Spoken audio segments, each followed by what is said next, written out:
Hello grand మా TV స్వాగతం. అందరూ ఎలా ఉన్నారు? నేను బాగానే ఉన్నానండి. ఈరోజు మీకు చెప్పే రెసిపీ సొరకాయతోటి పెరుగు పచ్చడి. సొరకాయ కొబ్బరితో పెరుగు పచ్చడి. మామూలుగా సొరకాయ పెద్దది తెచ్చుకుంటారు, అది అలా ఉండిపోతుంది. ఒక చిన్న ముక్క నేను తురిమి పెరుగు పచ్చడి చేసాను. అలాగే చలికాలంలో మజ్జిగ అది వాడకం తక్కువగా ఉంటుంది, అలాగే పెరుగు కూడా మిగిలితే ఇలా చేసుకోవచ్చండి. ఇది సింపుల్గా అయిపోయే రెసిపీ అండి. 2 minutes కంటే ఎక్కువ పట్టదు. చాలా బాగుంటుంది, చలవ చేస్తుందండి. ఈ వింటర్ సీజన్లో మసాలా ఐటమ్స్ ఏమైనా తిన్నా కూడా ఇది చలవ చేసే ఐటమ్ అండి.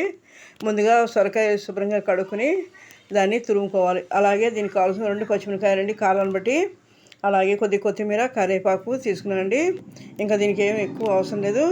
ఈ తురుము రెడీ చేసుకుని మనం గిన్నెలో వేసి దాంట్లో కొద్దిగా 1/2 స్పూను ఉప్పు వేసి ఉడకబెట్టాలి.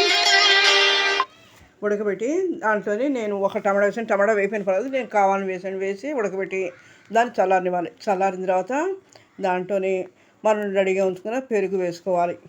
వేసుకొని మనం దాంట్లోనే పసుపు, కొద్దిగా ఉప్పు, అంటే దీంట్లో వేసిన ఉప్పు చాలదు కాబట్టి కొద్దిగా ఉప్పు కూడా వేసుకోవాలి. అలాగే రెడీగా ఉంచుకున్న కొబ్బరి తురుము, పచ్చి కొబ్బరి అయితే బాగుంటుంది. ఒకవేళ లేకపోతే కనుక నేను 4-5 స్పూన్లు ఎండు కొబ్బరి వేసాను. అంటే ఈ క్వాంటిటీ మామూలుగా అయితే సైడ్ డిష్గా బాగుంటుంది, నలుగురికి పనికి వస్తుంది, నలుగురికి సరిపోతుంది.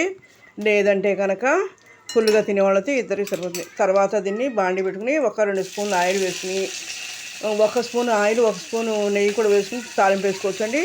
లేదంటే కనుక ఆయిల్ వేసుకుని దాంట్లో శనగపప్పు, 1/2 స్పూన్ శనగపప్పు, మినపప్పు, అలాగే ఆవాలు, అలాగే మెంతులు, పచ్చిమిరకాయలు, కరివేపాకు, ఎండుమిర్చి వేసి బాగా వేగనివ్వాలి.